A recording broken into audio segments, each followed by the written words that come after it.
ইরানে যারা সুন্নিদেরকে এই রাফেজি এই দুই খমেনি ইরানে শুধু 1.5 কোটি সুন্নি মুসলিমকে হত্যা করেছে। 1.5 কোটি সুন্নি মুসলিমকে হত্যা করেছে। লা হাওলা ওয়ালা কুওয়াতা ইল্লা বিল্লাহ। আমরা এই তথ্যগুলো জানি না। খমেনি গোষ্ঠীকে যেন নিশ্চিহ্ন করে দেন, বলুন আমিন। আমাদের রক্তে যতদিন তেজ থাকবে, দেহে যতদিন রক্তের গুণা থাকবে, ততদিন পর্যন্ত রাসূলের কোন সাহাবীকে কেউ কটূক্তি করবে সেটা আমরা বরদাস্ত করবো না ইনশাআল্লাহ। আর বলেন সৌদি আরবে গান বাজনা চলছে, তাই ন্যাংটা হয়ে তাকে গালি দিচ্ছেন। কয়দিন গালি দিয়েছেন? বৈধ রাষ্ট্রীয় আইনে বৈধ করে ইরানে ছাত্র ছাত্রীরা কন্ট্রাক্ট বিয়ে করে 1 সপ্তাহ 2 সপ্তাহের জন্য, বছরের জন্য মেয়ে ভাড়া করে 1 জন 2 জন 5 জন 10 জনকে ভাড়া করে বৈধ মনে করে। আপনি কয়দিন শিয়াদের বিরুদ্ধে বলেছেন? সৌদি আরবের বিরুদ্ধে এত কথা বলেন, হারাম আইন সম্পর্কে এত বাজে মন্তব্য করেন। যে দেশে হারাম আইন আছে, মক্কা মদিনা, ওই দেশের বিরুদ্ধে বদদুয়া করতে গেলে আপনার হিসাব করে করা লাগবে। আল্লাহ আপনাকে গজব দিয়ে ধ্বংস করবেন ইনশাআল্লাহ। সবচেয়ে জঘন্য খারাপ শিয়া হলো রাফেজি শিয়া, যেটা আছে ইরানে। যখন আমরা শিয়াদের সমালোচনা করি তখন আপনাদের টুপিওয়ালা, দাড়িওয়ালা, 5 ওয়াক্ত সালাত পড়ে, হজ করে, এই সমস্ত লোকেরা আমাদেরকে নোংরা খারাপ ভাষায় গালি দিয়ে থাকে।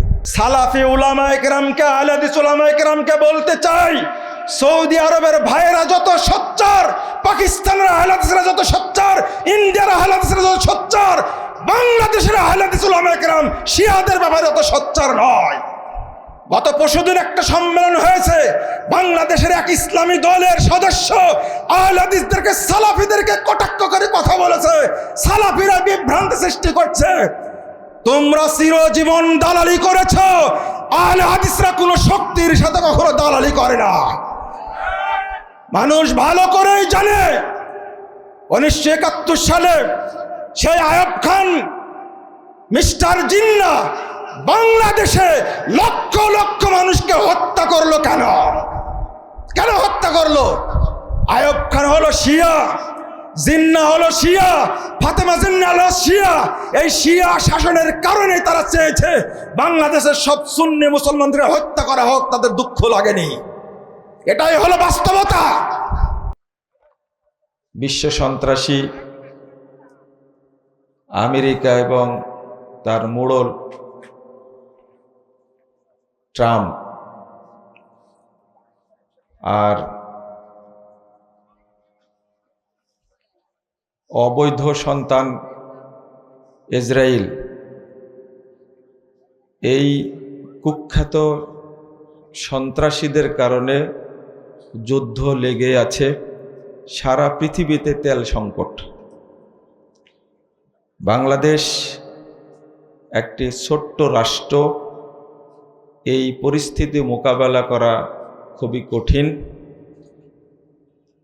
এই 3 শয়তানে মিলে বিশ্বটাকে, পরিবেশটাকে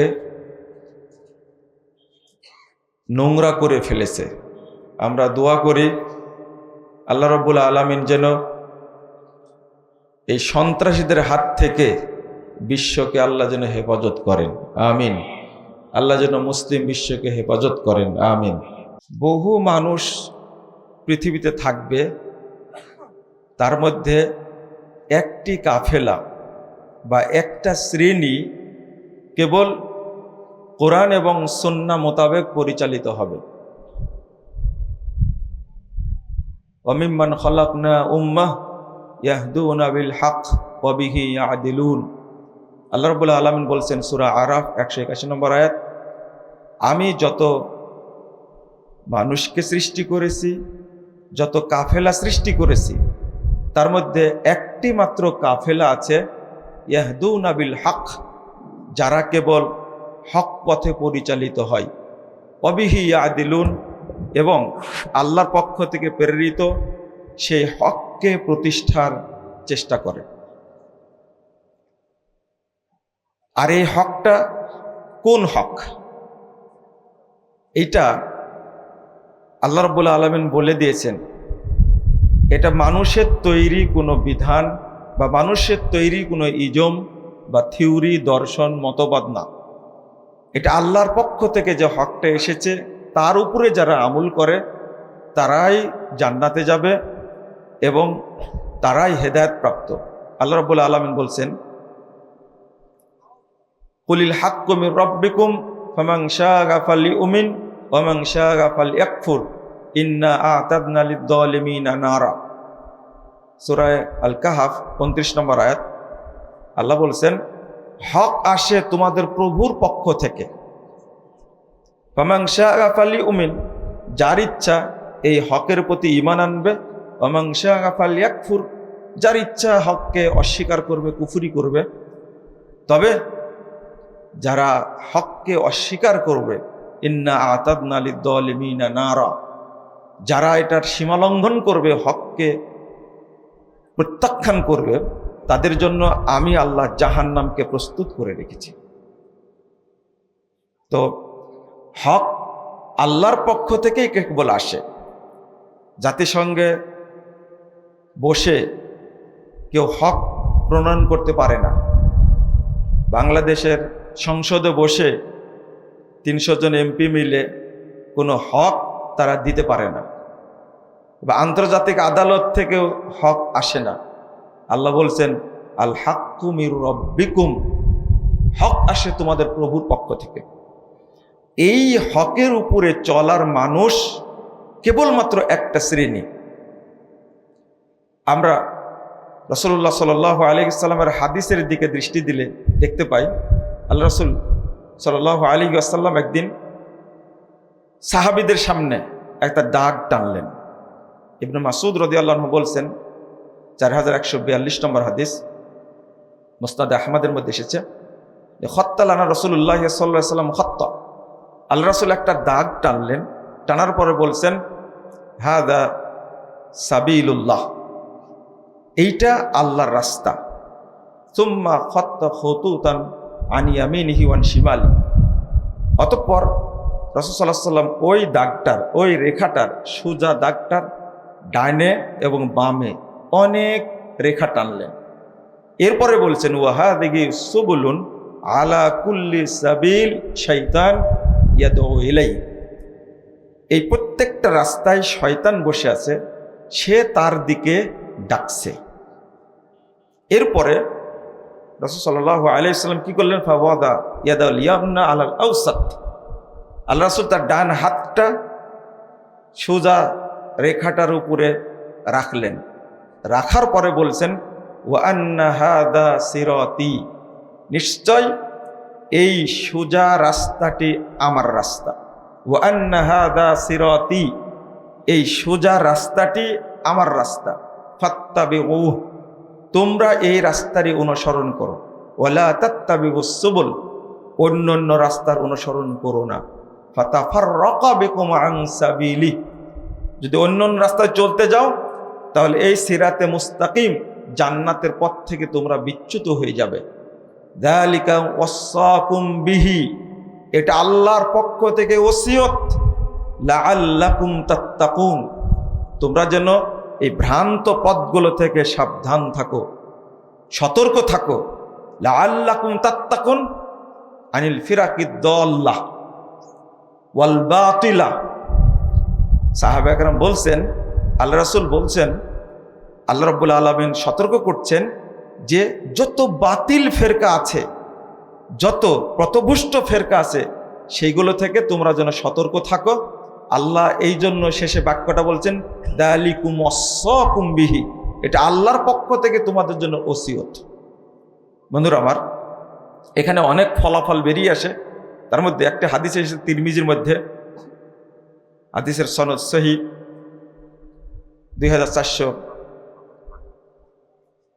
2641 নম্বর হাদিস। আল্লাহ রাসূল সাল্লাল্লাহু আলাইহি ওয়াসাল্লাম বললেন, বনী ইসরাইলরা বিভক্ত হয়েছিল 72 দলে। ওয়াতাফতারিকু উম্মতি আলা 73 মিল্লাহ, আমার উম্মত বিভক্ত হবে 73 দলে। কুল্লুহুম ফিন্নার, এই 73 দলের একটি ব্যতীত বাকি সবাই জাহান্নামে যাবে। নাউযুবিল্লাহ। সাহাবা একরাম জিজ্ঞেস করলেন, কলমান হিয়া ইয়া রাসূলুল্লাহ, আল্লাহ রাসূল ওই জান্নাতি দল কোনটা? রাসূলুল্লাহ সাল্লাল্লাহু আলাইহি ওয়াসাল্লাম বললেন, মা আনা আলাইহিল ইয়াউমা ওয়া আসহাবি।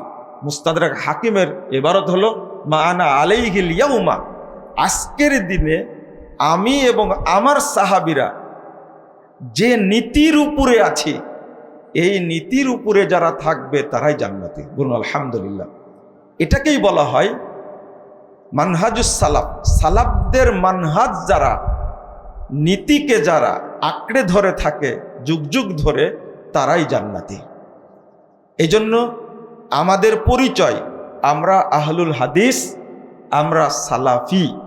সালাফি মানে যারা রাসূল সাল্লাল্লাহু আলাইহি সাল্লাম, সাহাবায়ে কেরাম, তাবেঈনে ইজম, তাদের নীতিকে আঁকড়ে ধরে থাকে, তারাই হলো সালাফি। বন্ধুরা আমার, এই সংক্ষিপ্ত আলোচনায় পরিষ্কার হয়ে গেছে।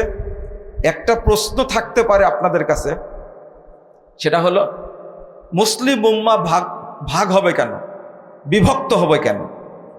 এর উত্তর হলো আল্লাহ রাব্বুল আলামিন আমাকে আপনাকে পরীক্ষা করতে চান। আপনি কোনটা গ্রহণ করেন, হকটা গ্রহণ করেন না বাতিলটা গ্রহণ করতে চান? যদি আপনি হকটা গ্রহণ করেন, ইন্না হাদাইনাহুস সাবিলা ইম্মা শাকিরা ওয়া ইম্মা কাফুরা। আল্লাহ বলছেন আমরা পথ দেখাই দিচ্ছি, যার ইচ্ছা সে এই হক পথে চলবে অথবা সে বিপথে চলবে, কিন্তু রাস্তা আমরা দেখিয়ে দিয়েছি। এটাই হলো আল্লাহর পক্ষ থেকে পরীক্ষা। আমাদেরকে রাসূল সাল্লাল্লাহু আলাইহি ওয়াসাল্লাম, সাহাবায়ে কেরামের আদর্শকে, নীতিকে, মানহাজকে ফলো করতে হবে, তবেই আমরা হেদায়েত পাবো এবং জান্নাতে যেতে পারবো ইনশাআল্লাহ। এখন প্রথম যে ভাগটা হয়েছিল সেটা হলো, চারটা ভাগ হয়েছিল। একটা হলো খারেজি, 2 নম্বর হলো শিয়া, 3 নম্বর হলো কাদারিয়া, আর 4 নম্বর হলো মুরজিয়া। ইমাম ইবনে তাইমিয়া রাহিমাহুল্লাহ তিনি আব্দুল্লাহ ইবনে মুবারক, বিখ্যাত তাবেঈ, তার কথাটা উল্লেখ করে এই 4টা দল মূলত প্রথম সৃষ্টি হয়েছে এবং এই 4টা দলের মধ্যে একজনকেও জান্নাতি কাউকে পাবেন না। এই 4টার আগে যে দলটি ছিল, যে কাফেলাটা ছিল, সেই কাফেলাটা হলো রাসূলুল্লাহ সাল্লাল্লাহু আলাইহি ওয়াসাল্লামের কাফেলা। তারাই হলেন সাহাবায়ে কেরাম, এরপরে তাবেঈনে ইজম, এরপরে তাবেঈন, এরপরে আহলুস সুন্নাহ ওয়াল জামাআহ বা সালাফি বা আহলুল হাদিস, আসহাবুল হাদিস। মজার ব্যাপার হলো যত দল বের হয়ে গেছে, কোনো না কোনোভাবে এই 4টা দলের শাখা। আপনি বলবেন যে বাংলাদেশে তো অনেক দল আছে।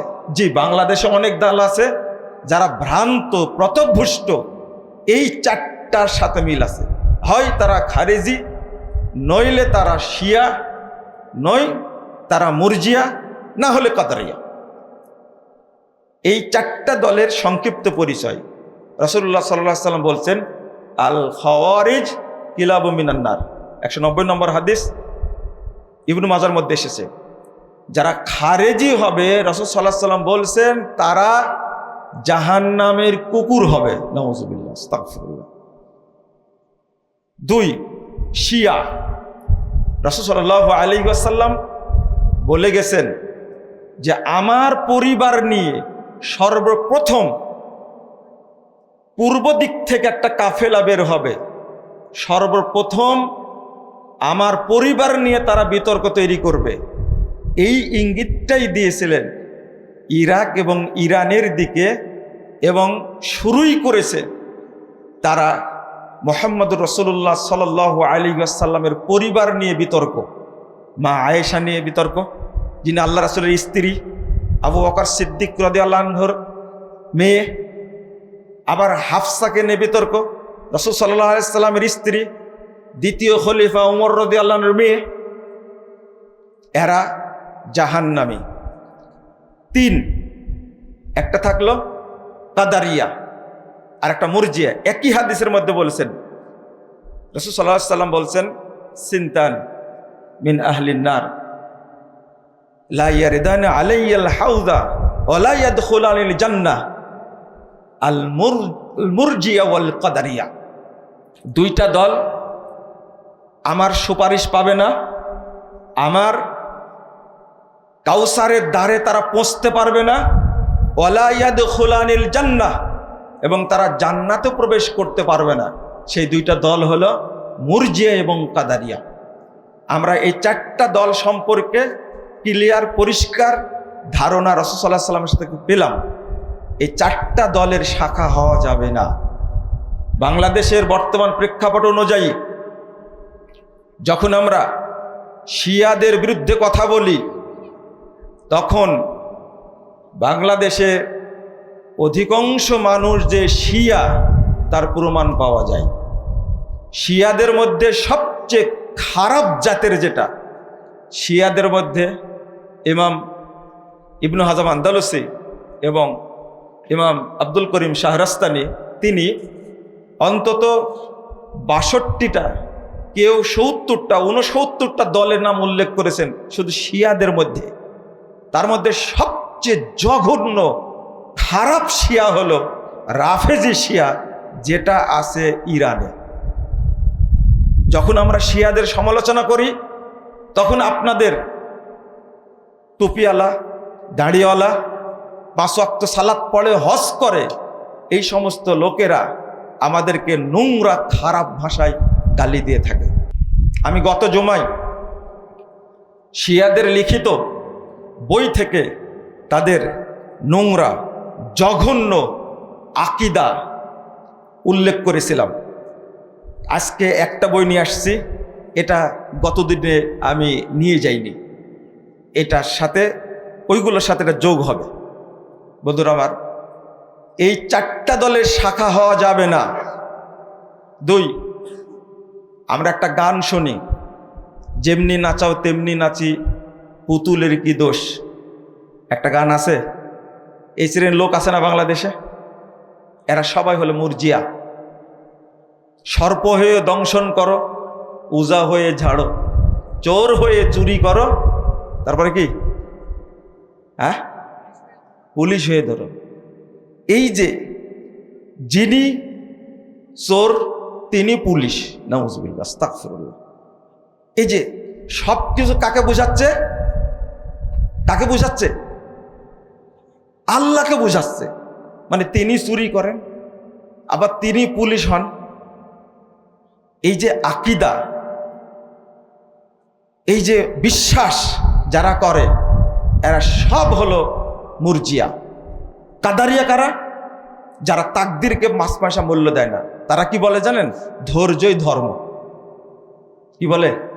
ধৈর্যই ধর্ম। বক্তারা বলে কি জানেন? ওই দান পাওয়ার সময়, দান তোলার সময় বলে যে নগদ যা পাও হাত পেতে নাও, বাকির খাতায় শূন্য থাক। একটা কথা বলে না? এই বক্তা এত জাহেল। এইটা বলা হয়েছে যারা পরকালকে বিশ্বাস করে তাদের বিরুদ্ধে, আর বক্তা সেটা সেট করেছে জালসাতে।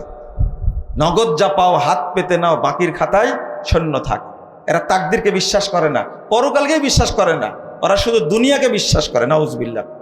তাহলে সব শ্রেণীর মানুষই আছে, তবে আমাদের দৃষ্টিতে বাংলাদেশে সবচেয়ে বেশি আছে শিয়া রাফেজি, যারা আমরা আগে বুঝতাম না।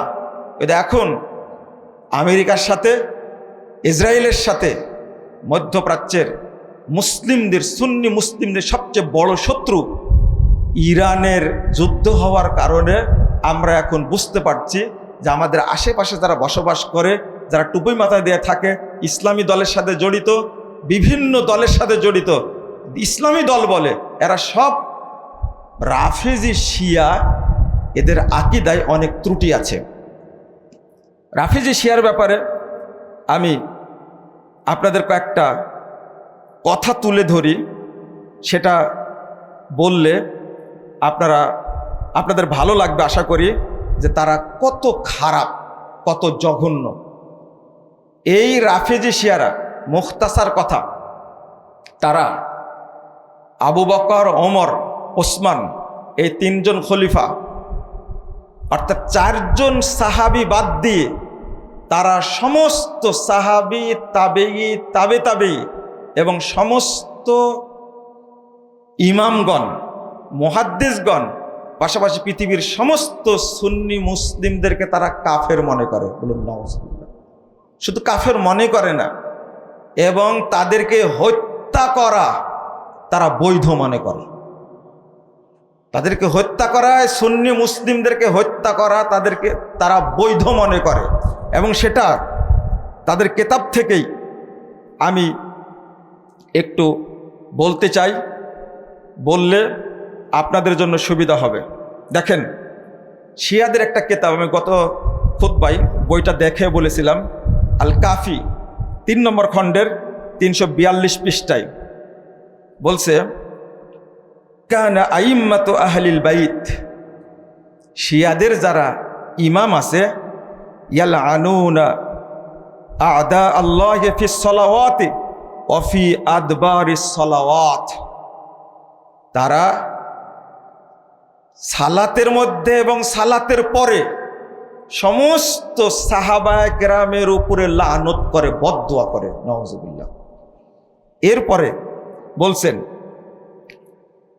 তাদের একজন ইমামের কথা বলছেন, ওয়া হুয়া ইয়ালআনু ফি দুবুরি কুল্লি মাকতুবাতিন আরবাতাম মিনার রিজাল ওয়া আরবাম মিনান নিসা। আল কাফি 3 নম্বর খণ্ডের 342 পৃষ্ঠা বলছেন যে সে, তাদের ইমাম, ইয়ালআনু ফি দুবুরি কুল্লি মাকতুবা, প্রত্যেক ফরজ সালাতের পরে লানত করে। তাদেরকে আরবাতাম মিনার রিজাল, 4 জন পুরুষের উপরে, ও আরবাম মিনান নিসা, এবং 4 জন মহিলার উপরে। 4 জন পুরুষকে আবু বকর ওয়া ওমর ওয়া উসমান ওয়া মুআবিয়া। বলুন নাউজুবিল্লাহ, আস্তাগফিরুল্লাহ। আর 4 জন মহিলাকে আয়েশা ওয়া হাফসা ওয়া হিন্দ ওয়া উম্মুল হাকাম উখতু মুআবিয়া। আয়েশা রাসূল সাল্লাল্লাহু আলাইহি ওয়াসাল্লামের স্ত্রী, আবু বকরের মেয়ে, হাফসা রাসূল সাল্লাল্লাহু আলাইহি ওয়াসাল্লামের স্ত্রী, উমর রাদিয়াল্লাহু আনহুর মেয়ে, এবং হিন্দ ওয়া উম্মুল হাকাম উখতু মুআবিয়া রাদিয়াল্লাহু আনহার বোন।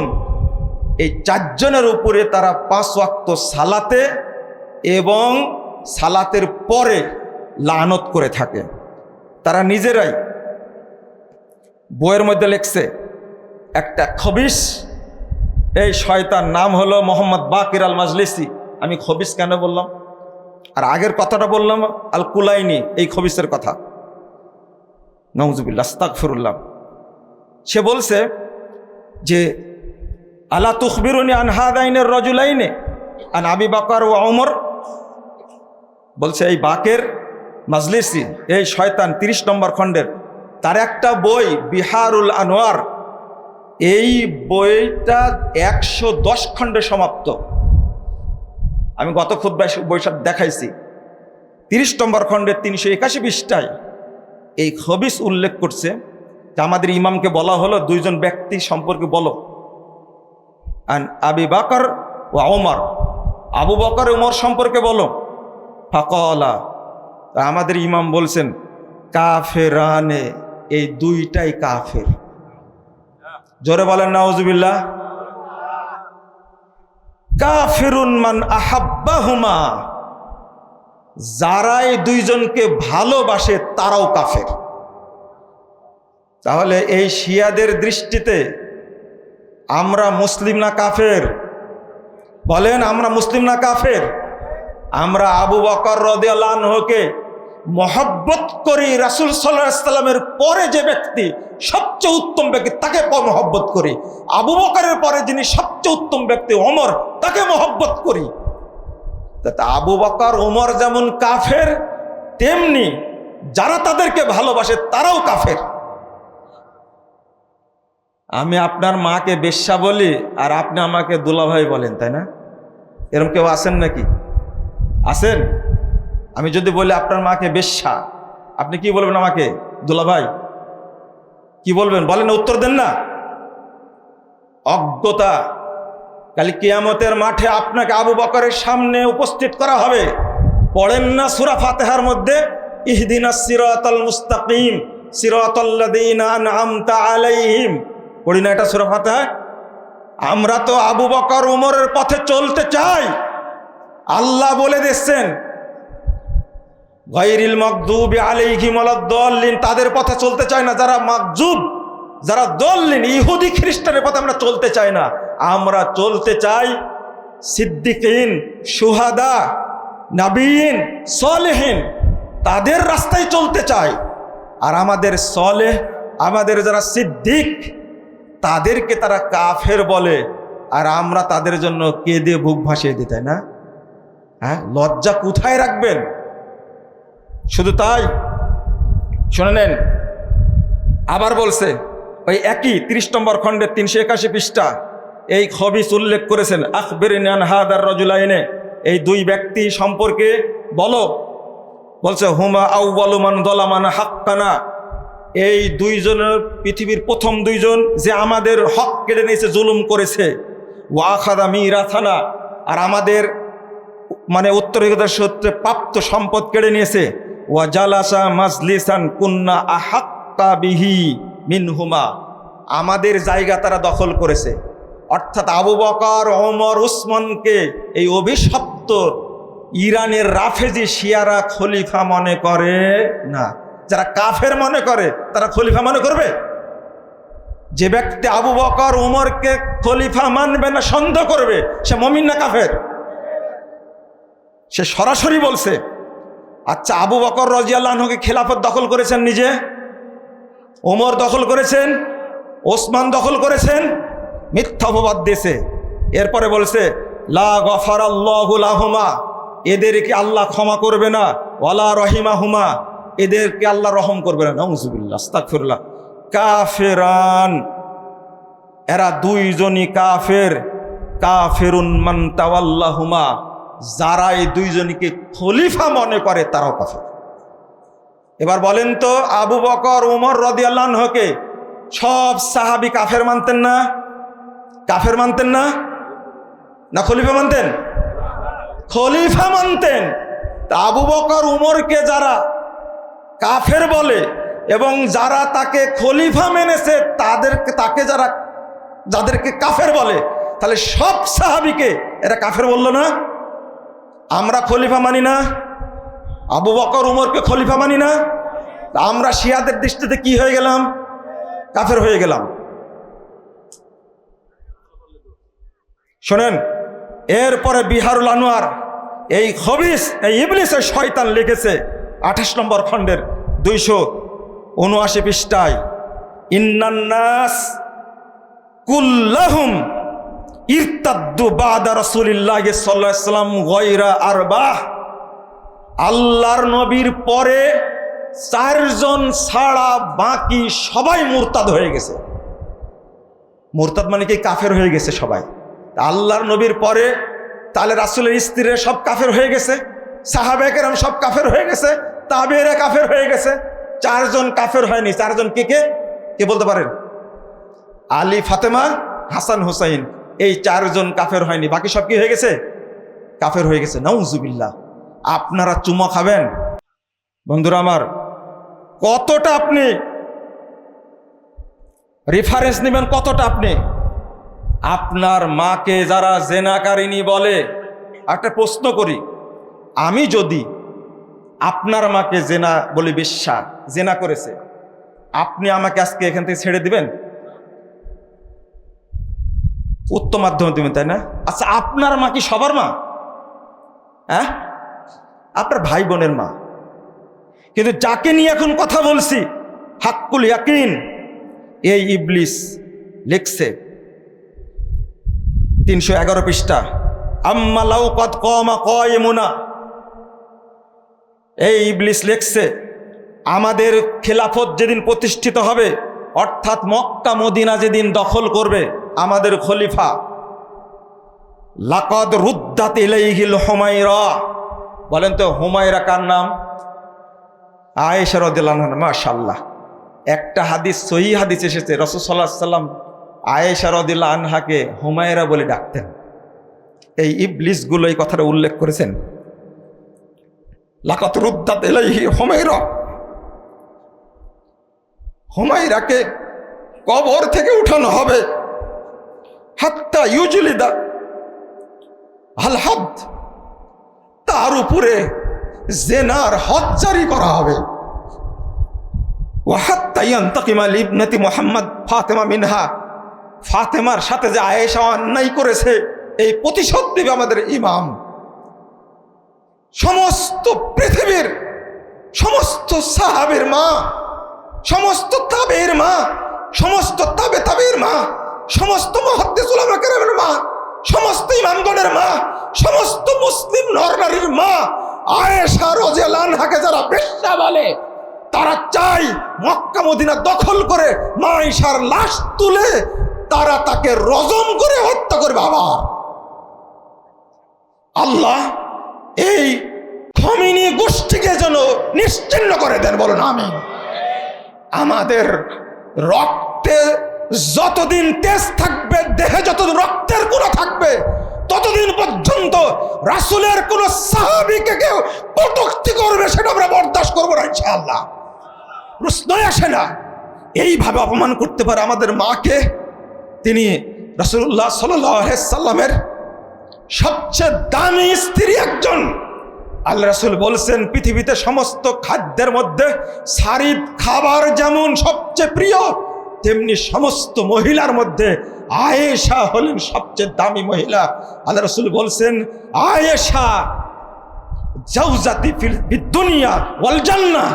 আল্লাহ রাসূল আগেই বলে গেছেন, কোন স্ত্রী সম্পর্কে বলেননি, কিন্তু রাসূল সাল্লাল্লাহু আলাইহি ওয়াসাল্লাম মা আয়েশা সম্পর্কে একাধিক হাদিসে বলে গেছেন আয়েশা দুনিয়াতে আমার স্ত্রী, জান্নাতে আমার স্ত্রী। বলুন আলহামদুলিল্লাহ।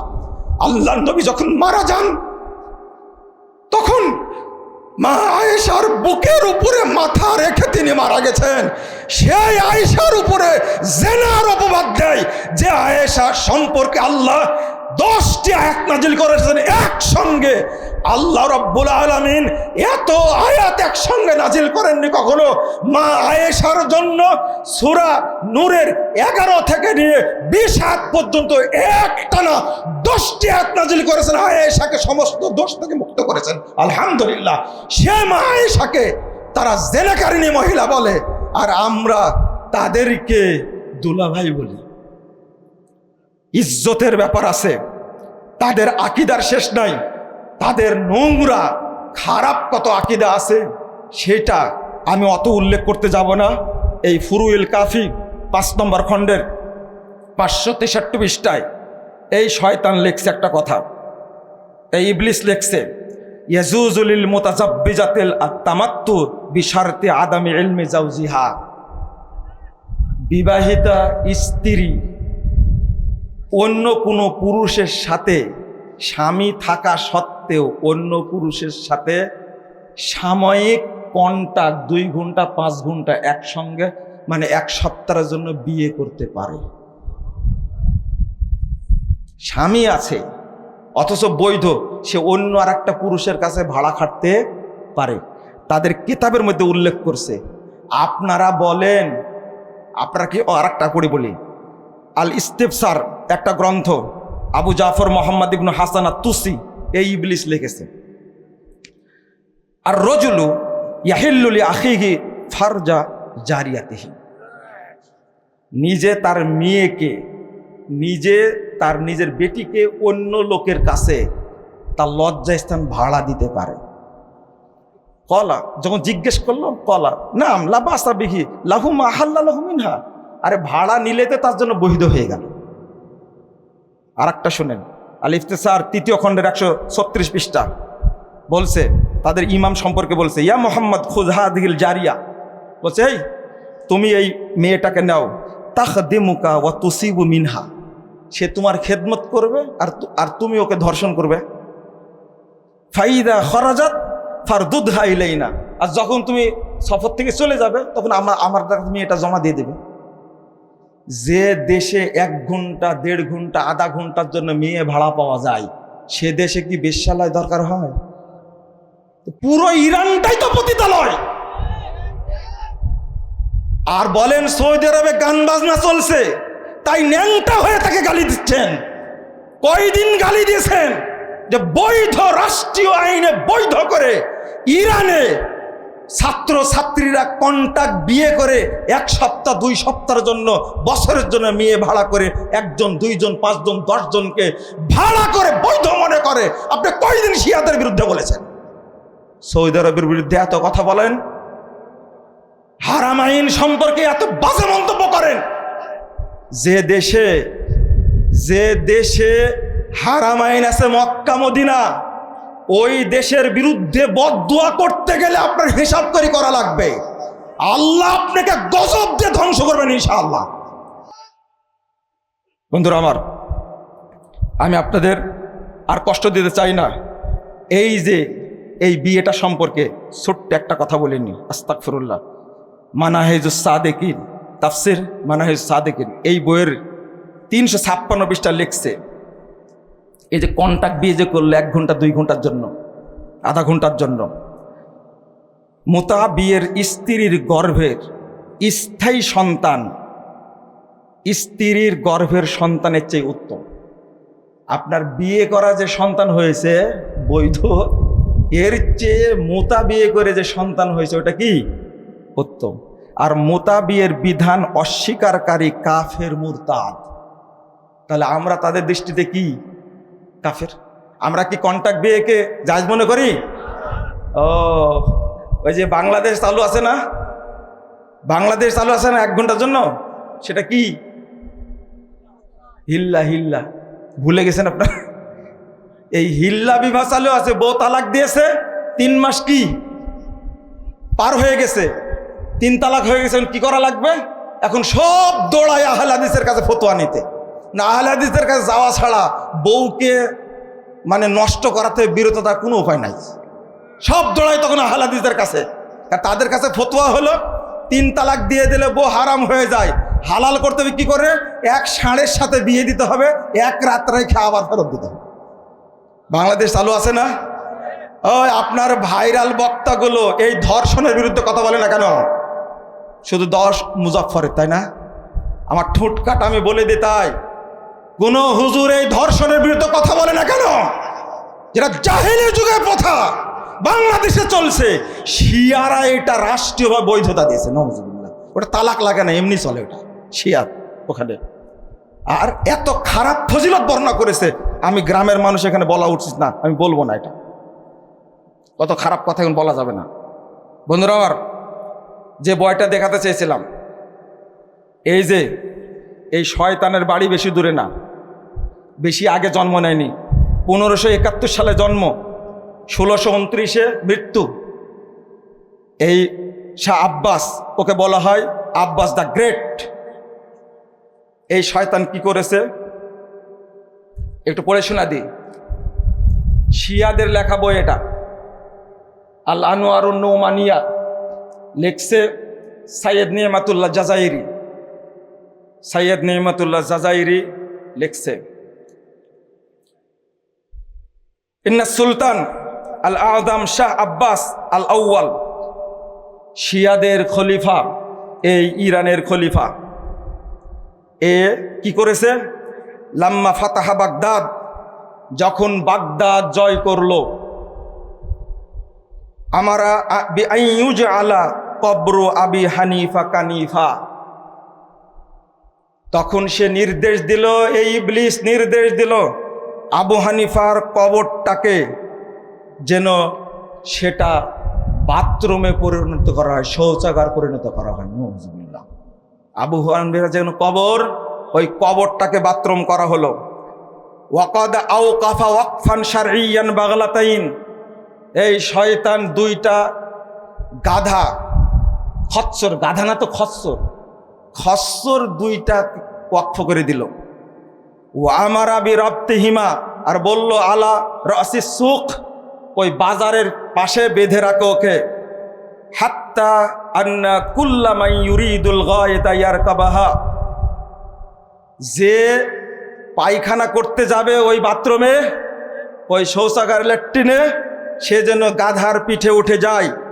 ওয়াইয়মদিয়া ইলা কবরে আবি হানিফা লিকদাইল হাজা, পেশাব পায়খানা করার জন্য যেন সেটা আবু হানিফার কবরের কাছে যায়। ওয়াকাদ তলাবা খাদেমা কবরিহি ইয়াওমান, একদিন ওই কবরস্থানের খাদেমকে তিনি ডাকলেন। ফাকাল লাহু মা তাখদামু ফি হাদাল কবরে ওয়া আবু হানিফা আন ফি আসফালে দারকিল জাহিম। আস্তাগফিরুল্লাহ, আমি সেই কালো কুকুরের খেদমত করছি, আবু হানিফার খেদমত করি না। ইমাম আবু হানিফা চার ইমামের একজন, বিখ্যাত ফকিহ। ইমাম শাফি বলছেন, ইমাম আবু হানিফার কাছে সারা পৃথিবীর উম্মতের এনে সেই মানুষ সম্পর্কে এত বড় নোংরা কাজ করেছে। ইমাম আবু হানিফার কবরটাকে উঠায় দেয়, সেখানে বাথরুম বানালো তার নাতি, আর দাদাই শয়তান করেছে, ওখানে কুকুর মাটি দিয়েছে। আস্তাগফিরুল্লাহ।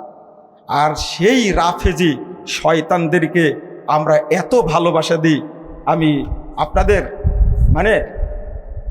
তারিফ করে পারি না, হিসাব করে পারি না। পৃষ্ঠা নম্বর মনে বলিনি, তাই না? আল আনোয়ারুন নোমানিয়া, এরা দ্বিতীয় খণ্ডের 282, 283 পৃষ্ঠা বই আমার কাছে আছে। আপনার প্রয়োজন আমার কাছে নিয়ে যাবেন। বন্ধুরা আমার, আমি একেবারেই শেষ করছি।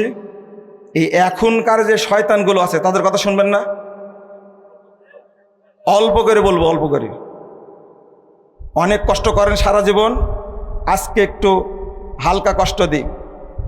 এই দুই খমিনি, একটা 78 সালে মারা গেছে, 79 সালে মারা গেছে এক খমিনি, এর হলো মুসাবি খমিনি। আর পরে যেটা মারা গেল এটা আলী খমিনি। এই আয়াতুশ শয়তান দুইটা খমিনি। 1902 সালে জন্ম, 1989 সালে মৃত্যু। তার একটা বই লেখা, আল হুকুমাতুল ইসলামিয়া, আল হুকুমাতুল ইসলামিয়া। এই বইয়ের মধ্যে এই আগে যে খমিনি ছিল মুসাবি খমিনি, এই শয়তান লেখছে একটা কথা, নাউজুবিল্লাহ, ওয়াল্লাতি তাকুনু বিমুজিবিহা জামিউদ দাররাতিল ওজুদিল খাদিয়াতান আমামা ওয়ালিগিল আমরে। পৃথিবীতে যত কিছু আল্লাহ সৃষ্টি করেছেন সব কিছু তার ইমামকে সেজদা দেয়। বলেন তো আসমান জমিন কাকে সেজদা করে? আল্লাহকে। এই খমিনি দাবি করছে আমাদের ইমামকে সেজদা করে। নাউজুবিল্লাহ, আস্তাগফিরুল্লাহ। ওয়ামিন জরুরিয়াতে মাযহাবিনা আন্নাহু লা ইয়াসিলু আহাদুন ইলা মারাতিবিল আইম্মা আলাইহিমুস সালাম আল মানাবিয়্যাহ হাত্তাল মালাকুল মুকাররাবু ওয়ালান নাবিয়ুল মুরসাল। সে বলছে, এই খমিনি তার বইয়ে লিখছে 78 পৃষ্ঠায়, যে আমাদের ইমামের মর্যাদা এত বেশি, মানে ওই ব্যক্তি, ও নিজেই ইমাম, বলেন ইমাম খমিনি বলেন না আপনারা, তার মর্যাদা এত বেশি, সেই জায়গাতে কোনো ফেরেশতা এবং কোনো প্রেরিত নবীও অত নিকটবর্তী হতে পারে না, অত মর্যাদার না। বলুন নাউজুবিল্লাহ। এখানে কোনো ফেরেশতার মর্যাদা থাকলো না, নবীর মর্যাদা থাকলো না। পৃথিবীতে ফেরেশতার চেয়ে সবচেয়ে বড় মর্যাদার মানুষটাকে বলেন কে? জোরে বলেন। মুহাম্মদুর রাসূলুল্লাহ সাল্লাল্লাহু আলাইহি ওয়াসাল্লাম। অথচ এই খমিনি বলছে মুহাম্মদের মর্যাদা কিছুই না, এখানে সবচেয়ে বেশি মর্যাদার অধিকারী আমাদের ইমাম। এরপরে এই খমিনি লেখছে কিতাবুত তাহারা 3 নম্বর খণ্ডে 457 পৃষ্ঠা, 3 নম্বর খণ্ডের 457 পৃষ্ঠা বলছে, আয়েশা ওয়া জুবায়ের ওয়া তালহা ওয়া মুআবিয়া ওয়া আশবাহুহুম কানু আখবাসা মিনাল কিলাব ওয়াল খানাজির। নাউজুবিল্লাহ। এই শয়তান লেখছে আয়েশা, জুবায়ের, তলহা, মুআবিয়া এবং তাদের মতো আরো যারা সাহাবী, তারা কুকুর এবং শুয়োরের চেয়েও বড় জঘন্য।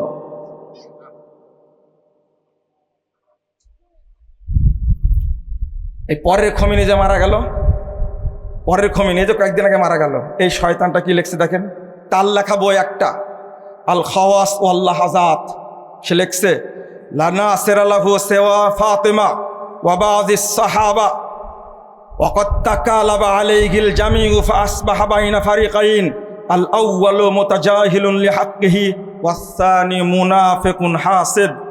52 পৃষ্ঠা, আল খাওয়াস ওয়াল লাহাজাত, এই খমিনির লেখা। সে বলছে, আল্লাহর নবী যখন মারা যায় তখন ফাতেমার কয়েকজন সাহাবী ছাড়া কেউ আলীকে সহযোগিতা করেনি। আল্লাহর নবী যখন মারা যান তখন ফাতেমা আর কয়েকজন সাহাবী ছাড়া আল্লাহর নবীকে কেউ সহযোগিতা করেনি। কথাটা ঠিক না মিথ্যা?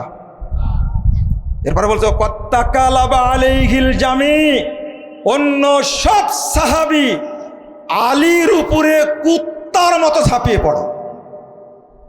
সাহাবীরা কি কুত্তার মতো ঝাঁপিয়ে পড়েছিল আলীর উপরে? লা হাওলা ওয়ালা কুওয়াতা ইল্লা বিল্লাহ। আলীকে চতুর্থ খলিফা কারা মেনে নিয়েছিল? সাহাবীরা না? ভাষাটা কি উল্লেখ? কত্তাকালাবা আলাইহিল জামি ফাসবাহা ফারিকাইন। আলী তখন দুই পক্ষের মাঝখানে চলে গেল। আল আউয়ালু মুতাজাহিল লিহাক্কিহি ওয়াসসানি মুনাফিকুন হাসিদ। এক পক্ষ আলীকে মর্যাদা দিল না, আর এক পক্ষ ছিল হিংসুক মুনাফিক। সাহাবীদেরকে মুনাফিক বলে গালি দেওয়ার অধিকার কে রাখে? এরপরে একই পৃষ্ঠার মধ্যে আমি শুধু আরবিটা পড়ছি আর সঙ্গে বাংলা করছি। নাম ওয়ালাকাদ আদ্দা ওয়াজিবাহু তিজাহান নবী সাল্লাল্লাহু আলাইহি ওয়াসাল্লাম মিনাত তাহজির বিনাত তাজহিজ ওয়াত তাগসিল ওয়াত তাদফিন, লাকিন্নাল আখারুনা লিল আসাফিশ শাদীদিন ইস্তাগাল্লু ইনশিগালাহ ফাকালু লিস্তিলাই আলাল খিলাফা ওয়াসারিকাতিহা ওয়ামানাউ হাক্কাহু মিনহা ওয়াকাদ কানা যালিকাল আমালি আল জাবানি আসারুন সালবিয়াতুন। এর সংক্ষেপ হলো, এই খমিনি যে মারা গেল বলছে যে তারা গোসল কাজে সহযোগিতা করে, দাফন কাজে সহযোগিতা করেছিল, কিন্তু তারা খেলাফত চুরি করার জন্য ষড়যন্ত্রে লিপ্ত হয়েছিল। তাহলে আলী রাদিয়াল্লাহু আনহুকে কেবল তারা খলিফা মানে? এই খমিনি আবু বকর, ওমর, উসমানকে গালি দিয়েছে, মুনাফিক বলেছে, কাফের বলেছে। আমরা তো এটা সহ্য করতে পারি না। আমরা আবু বকর, ওমর, উসমান, আলীর সঙ্গে জান্নাতে থাকতে চাই ইনশাআল্লাহ। এই মারদুদ এরা সাহাবীদেরকে গালি দিতে পারলো কিভাবে? বন্ধুরা আমার, শুনে রাখুন, তাবিগণ বলে গেছেন। ইমাম শাবি রহিমাহুল্লাহ বলছেন 21 হিজরিতে জন্ম, 103 হিজরিতে মৃত্যু। ইমাম শাবি রহিমাহুল্লাহ বলছেন এরাই হলো ইহুদি। দারুণ তত্ত্ব হলো ওয়াহাদ্দিরুকুম আল্লাহু আল মুদিল্লা ওয়া শাররাহাল রাফিদা ওয়া যালিকা আন্না মিনহুম ইয়াহুদা ইয়াগমিসুন আল ইসলাম লিয়াতাজাদাদু বিদালালাতিহিম। এদেরকে ইমাম শাবি বলছেন রাফেজিরাই হলো ইহুদি। চাচাতো ভাই আর ফুফাতো ভাই, খালাতো ভাই, মামাতো ভাই দুইজনা মারামারি লাগবে, আপনি কি করবেন? আপনি কি করবেন তখন? এরা তো ইহুদিদেরই জাত। আল্লাহর নবী সাল্লাল্লাহু আলাইহি ওয়াসাল্লাম বলছেন দাজ্জাল বের হবে ইরানের আসবাহান শহর থেকে। সেই ১৫০০ বছর আগে আল্লাহর নবী বলে গেছেন ইয়াখরুজুদ দাজ্জাল মিন ইয়াহুদাতি আসবাহান ওয়া মাহু ৭০ আলফাম মিনাল উহুদ। ১৩,৩৪৩ নম্বর হাদিস মুস্তাদ আহমদের মধ্যে এসেছে। দাজ্জাল বের হবে আসবাহান শহরের ইহুদি এলাকা থেকে। এই আসবাহান শহর হলো ইরানের তেহরান থেকে ৩৪১ কিলোমিটার দূরে। দাজ্জালকে প্রতিপালন করছে এখন এই শিয়ারাই। দাজ্জাল যখন বের হবে তাদের সাথে ৭০,০০০ ইহুদি থাকবে। কোথা থেকে আসবে? কোথায় থেকে আসবে? এরাই হলো ইহুদি। ইমাম ইবনে তাইমিয়া রাহিমাহুল্লাহ বলছেন আন নিফাকু কাসীরুন যাহিরুন ফির রাফিদা ইখওয়ানিল ইয়াহুদ। রাফেজি শিয়ারা হলো ইহুদিদের ভাই। মিনহাজুস সুন্নাহ ৭ নম্বর খণ্ড ৩৫০ পৃষ্ঠা। এতগুলো ক্যামেরায় রেকর্ড হচ্ছে, বিশ্বব্যাপী চলে যাচ্ছে। সালাফি উলামায়ে কেরামকে, আহলে হাদিস উলামায়ে কেরামকে বলতে চাই, সৌদি আরবের ভাইয়েরা যত সোচ্চার, পাকিস্তানের আহলে হাদিসরা যত সোচ্চার, ইন্ডিয়ার আহলে হাদিসরা যত সোচ্চার, বাংলাদেশের আহলে হাদিস উলামায়ে কেরাম শিয়াদের ব্যাপারে অত সোচ্চার নয়। গত পরশুদিন একটা সম্মেলন হয়েছে, বাংলাদেশের এক ইসলামী দলের সদস্য আহলে হাদিসদেরকে, সালাফিদেরকে কটাক্ষ করে কথা বলেছে। সালাফিরা বিভ্রান্তি সৃষ্টি করছে। তোমরা চিরজীবন দালালি করেছ, আহলে হাদিসরা কোনো শক্তির সাথে কখনো দালালি করে না। মানুষ ভালো করেই জানে 1971 সালে সেই আয়ব খান মিস্টার জিন্না বাংলাদেশে লক্ষ লক্ষ মানুষকে হত্যা করলো। কেন হত্যা করলো? আয়ব খান হলো শিয়া, জিন্নাহ হলো শিয়া, ফাতেমা জিন্নাহ হলো শিয়া। এই শিয়া শাসনের কারণে তারা চেয়েছে বাংলাদেশের সব সুন্নি মুসলমানদের হত্যা করা হোক, তাদের দুঃখ লাগেনি। এটাই হলো বাস্তবতা। বন্ধুরা আমার, যদি আজকের কথা বলেন, আপনি একটা কথা বললেই তেলে বেগুনে জ্বলে উঠছেন, না বলে কথা, না বুঝে কথা বলছেন কেন? আমি কি আমেরিকার পক্ষ নিয়ে কখনো কথা বলেছি? সব সময় কথা বলতে গিয়েই বলি ট্রাম্প হলো বিশ্ব সন্ত্রাসী, আমেরিকা হলো মোড়ল, সমস্ত বিশ্বের সন্ত্রাসীদের মোড়ল। আমরা প্রথমত চাই আল্লাহ যেন আমেরিকাকে ধ্বংস করে দেন। দ্বিতীয়ত তার অবৈধ সন্তান ইসরায়েলকে যেন আল্লাহ ধ্বংস করে দেন। এরপরে চাই মধ্যপ্রাচ্যের সুন্নি মুসলিমদের কসাই এই রাফেজি শয়তানদেরকে যেন আল্লাহ ধ্বংস করে দেন। বন্ধুরা মনে রাখেন, এই যে আগামীতে হজ আসছে, রমাজান যখন শুরু হলো তখনই চাচাতো ভাই মামাতো ভাই মিলে হামলার এই খেলা শুরু করলো। রমাজান যেন ভালোভাবে তারা উদযাপন না করতে পারে। আগামীতে আসছে হজ্জের মৌসুম, মানুষ হজ করতে যায় সৌদি আরবে, হারামাইনে। তোমার সাথে যুদ্ধ হচ্ছে, এখানে তুমি সৌদি আরবকে জড়ালে কেন? আরে বাংলাদেশে কি আমেরিকান দূতাবাস নাই? পাকিস্তানে দূতাবাস নাই? আফগানিস্তানে দূতাবাস নাই? কেন সেখানে হামলা করে না? হামলা করবে কুয়েত, বাহরাইন, দুবাই, সৌদি আরব। কারণ হলো এই রাষ্ট্রগুলো হলো এখনো দখলে সালাফিদের। বলুন আলহামদুলিল্লাহ। আপনার খুব দুঃখ হচ্ছে, আরে ইরানে মেরে সাফ করে দিল। এই কয়জন মরেছে? এই ব্যাকুব, কয়জন মরেছে তোর ইরানে? তোর ইরানে তোর দুলা ভাই কয়জন মরেছে? সব হিসাব করে দেখাতে 2500 জন মরেছে। কিন্তু সিরিয়াতে এই কসাই খমেনি আর এক কসাইকে আল্লাহ ধ্বংস করেছে। আগে সুলাইমান কাশেমি সিরিয়ার 40 লক্ষ মানুষকে হত্যা করে গেছে। এই মুনাফিক, তুই তখন কোথায় ছিলি? তুই তখনই প্রতিবন্ধী ছিলি, ভিডিওগুলো দেখতে পাস না? তুই শিয়া রাফেজিদের দালাল, তুই একটা চামচা, তুই ইহুদিদের চামচা, তুই হলো আমেরিকার প্রথম দালাল। শিশুদের হত্যা করলো এই দুই শয়তান, বাশার আল আসাদ আর হাফেজ আল আসাদ, এই দুই কুখ্যাত শয়তান। অবশেষে সিরিয়া থেকে পালিয়ে কোথায় আশ্রয় নিয়েছে? বলেন না, কোথায় আশ্রয় নিয়েছে? বাশার রাশিয়াতে। ইউক্রেন রাশিয়া যুদ্ধ হচ্ছে, কার পক্ষে আপনারা বলেন? রাশিয়ার পক্ষে। বলেন রাশিয়ার পক্ষে। ওই যে দুলা ভাইকে আশ্রয় দিয়েছে, যে বুঝেননি, ওই রাশিয়ার পক্ষে আপনি হবেন? জামাই আপনাদের, এই বাশার কি জামাই আপনাদের? কেন আশ্রয় দিল তাকে?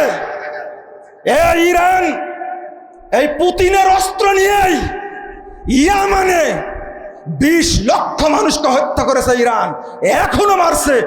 10,000 আলেম মেরেছে সিরিয়ান। বন্ধুরা আমার, ভালো করে ইতিহাস জানবেন। এই রাফেজি গোষ্ঠী 22 বছর হাজারে আসওয়াদকে চুরি করে নিয়ে এসে রেখেছিল। পরে সৌদি আরব সেটা উদ্ধার করেছে। আবার নতুন করে আপনি সৌদি আরবকে ইরানের হাতে তুলে দিতে যাচ্ছেন, তাই না?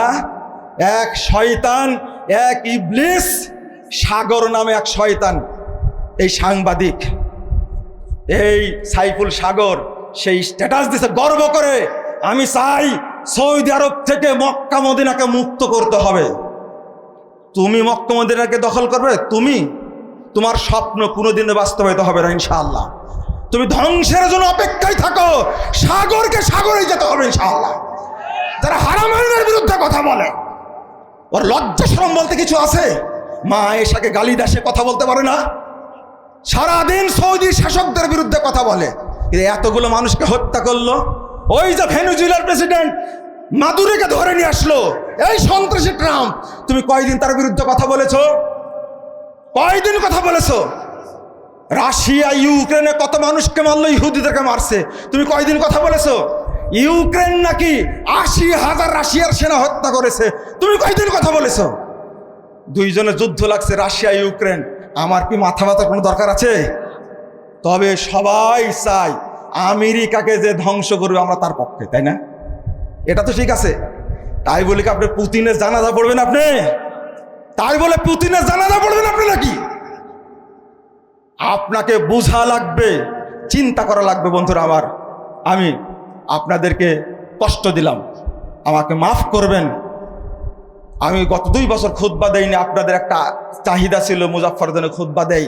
এই খুতবা দিতে এসেই বর্তমান প্রেক্ষাপট নিয়ে কথা বলতে গেলাম। বন্ধুরা আমার, এই শিয়ারা 40,000 হাজিকে একসঙ্গে হত্যা করেছে। মক্কায় আক্রমণ করে 40,000 হাজিকে একসঙ্গে হত্যা করেছে। এই শিয়ারা আব্বাসীয় খেলাফত ধ্বংস করেছে। একদিনে 20 লক্ষ মানুষ মেরেছে ইরাকে। শুধু তাই না, 3 দিনে, একটানা 3 দিনে ইবনু আলকামা শিয়া মন্ত্রী হালাকুকে ডেকে নিয়ে এসে 1258 খ্রিস্টাব্দের আপনার 29 জানুয়ারি থেকে 13 ফেব্রুয়ারি পর্যন্ত 40 লক্ষ মানুষকে হত্যা করেছে। আমাকে শিখান ইতিহাস। ইরাক হলো সুন্নি মুসলিমদের দেশ, আজকে শিয়াদের দখলে। সাদ্দাম সুন্নি মুসলিম ছিল, সাদ্দাম ছিল ফিলিস্তিনের পক্ষে। এই সাদ্দামের হাতের তৈরি পারমাণবিক অস্ত্র ধ্বংস করেছে ইরান, সবগুলো ধ্বংস করেছে। আল্লাহ এবার লাগাই দিয়েছে ওই ইহুদি খ্রিস্টানকে, তোর পিছনে তুই বাঁচতে পারবি না ইনশাআল্লাহ, তোকে আল্লাহ ছাড় দিবে না, আল্লাহ ছাড় দেবে না ইরানকে। আপনার যতই ন্যাংটা হয়ে দোয়া করেন না ইরানের জন্য, আল্লাহ ছাড় দেবে না ইনশাআল্লাহ। ওর অনেক পাপ ভারী হয়ে গেছে, পাপের শাস্তি ভোগ করতেই হবে তাকে ইনশাআল্লাহ। বন্ধুরা আমার, এই দারুল হুদার ঐতিহ্যবাহী সম্মেলনে খুতবা দিতে গিয়ে আপনাদের অনেক কষ্ট দিয়ে ফেললাম, আমাকে মাফ করবেন। শিয়াদের ইতিহাস সম্পর্কে জানতে হবে, জানার প্রয়োজন হলে আমার সাথে দেখা করবেন, আমি আপনাদের জানানোর চেষ্টা করব। তবে শিয়াদের পক্ষ নেবেন না ইনশাআল্লাহ। আমরা দোয়া করব খুতবার মধ্যে, ইনশাআল্লাহ দোয়া করব খুতবার মধ্যে, আল্লাহ যেন মুসলিম উম্মাকে হেফাজত করেন, বলুন আমিন। যারা মুসলিমদেরকে ধ্বংস করছে, 1 নম্বর বিশ্ব সন্ত্রাসী আমেরিকাকে যেন আল্লাহ ধ্বংস করেন, আল্লাহ যেন ইসরায়েলকে ধ্বংস করে দেন। সুদানে যারা এই মুসলিমদেরকে হত্যা করছে, আল্লাহ যেন তাদেরকে ধ্বংস করে দেন। আল্লাহ রাব্বুল আলামিন যেন সিরিয়াকে সাহায্য করেন, সিরিয়াকে যেন বিজয়ী রূপে রাখেন, বলেন আমিন। সিরিয়ার যারা এই শিয়া রাফেজি, যারা আলীকে প্রভু মনে করে, আল্লাহ যেন তাদেরকে ধ্বংস করে দেন। ইরানে যারা সুন্নিদেরকে এই রাফেজি, এই 2 খমিনি ইরানে শুধু 1.5 কোটি সুন্নি মুসলিমকে হত্যা করেছে। 1.5 কোটি সুন্নি মুসলিমকে হত্যা করেছে। লা হাওলা ওয়ালা কুওয়াতা ইল্লা বিল্লাহ। আমরা এই তথ্যগুলো জানি না। আল্লাহ তুমি ইরানের সুন্নি মুসলিমদেরকে হেফাজত করো, যারা রাফেজি আছে আল্লাহ তুমি তাদেরকে ধ্বংস করো, আমিন ইয়া রাব্বাল আলামিন।